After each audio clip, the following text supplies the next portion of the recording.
Hunter Biden's art dealer gets a subpoena. Of course, we know Hunter Biden is now an artist, and a very good one, apparently. He has transmogrified his artwork from this Hunter Biden mucous-covid painting, which was one of his earlier renditions, into stuff that's now selling for like hundreds of thousands of dollars. And the question is why? How did he metamorphosize into a talented artist? Is that reality, or is this what some might speculate to be a money laundering? Well, Comer is digging into it. He's trying to get to the bottom of it. In fact, he sent subpoenas. We already know that James Biden got a subpoena, Hunter Biden got a subpoena, and others. But today we wake up and Georges Berges, the art dealer, the guy who houses all of Hunter's so-called artwork, also gets a subpoena, as does who we think is an art buyer, along with two other business associates from the Biden crime family. Comer says, we're not done yet. We're going to hear reaction from him, and we'll see what the White House has to say about it before Byron Donalds issues a warning to the Biden crime family and Hunter in particular. But Comer said, yep, not done yet. We got a bunch going out here. In addition to Hunter and James and letters to Sarah and Hallie and others, says we also got Hunter Biden's business associates, Eric Schwerin, Mervyn. We also got the New York City and China art dealer known as Georges Berges, the artist host of Hunter, and then Hunter's art patron and major Dem donor. Her name is Elizabeth Naftali. And so all of those got subpoenas, and this is what they look like. So we take a look at the first one. Let's go to Mr. Berges himself, the artist who helps Hunter, saying the Committee on Oversight and Accountability now issues a subpoena by authority of House of the Representatives, Congress of these United States, to Georges Berges, telling him, you must appear for a deposition at the Congressional Rayburn House Office Building on December 15th, 2023 to testify for a deposition, and we'll be looking forward to seeing what he has to say. Signed by James Comer, U.S. House of Representatives. Same story goes to Elizabeth Hirsch Naftali, subpoena, this one for 12/1, December 1st, bright and early in the month of December. We've got two other subpoenas that went out. This one was to Eric Schwerin, who is the associate for the Biden crime family. He's got a depo scheduled for 12/19. Man, Congress is going to be busy. And then finally, the last one went out to Mervyn, the other business associate. He's scheduled for 12/4 for a depo with Congress. And so some good subpoenas flying out there. We'll see if they show up for it. But James Comer explains what's happening here. There is a pattern. This is what Comer had to say in his explanation. Of the House Oversight and Accountability Committee,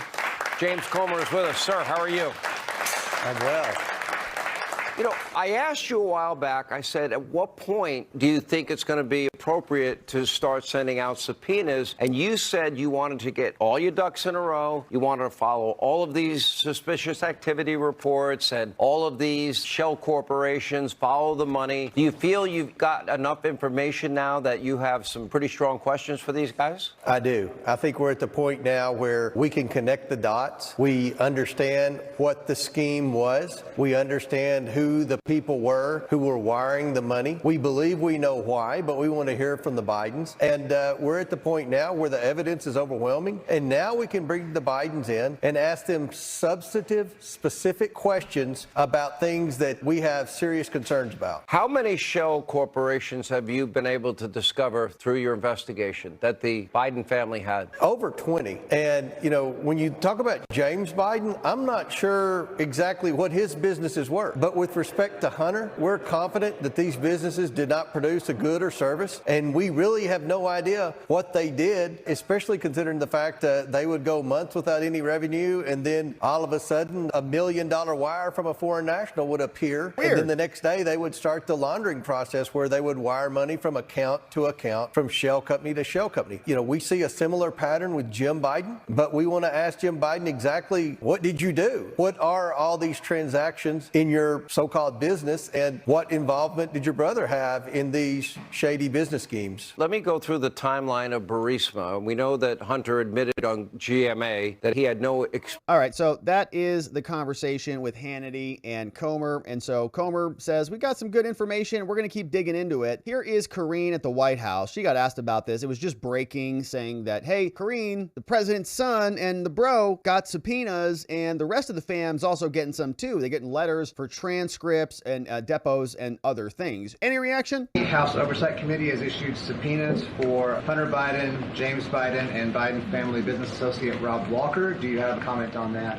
So look, as you just mentioned, it's just breaking, so I don't have this information in front of me. I'm just hearing from you. Certainly, I would refer you to any of the personal representatives on this, on your question, but I will have to say something that I've said many times. This is an investigation that has been going on for a year now and has turned up zero evidence of wrongdoing by the president. Not sure about because that. there is none. But Republicans continue to double down on a baseless, smear campaign against the president and his family. All right, baseless. We know that word means usually true. So Karine's doing the same thing, doesn't have much information, refer you to someone else. Congress not buying it. This is Representative Russell Fry from South Carolina. He's saying we've got a lot to go on. We're just taking our time. And we've talked about this, the timeline. When will it crest? When will we see the full capacity of the Republican investigation come to the climax? Hopefully it's not too soon before it can have maximum impact during the election. Because why? They're going to be doing the same thing. They've got the March 3rd trial for the J6 case. They want the May classified documents case. Fannie might have her RICO case somewhere in there. Time will tell. But here's Russell Fry explaining they've got an alternative strategy. Everything that we've done up to this point for 10 months has been the culmination step by step, crossing every T, dotting every I. And now subpoenas are finally released. And so the Biden family is going to be spending a lot of time through Thanksgiving and the Christmas holiday in front of the House Oversight Committee.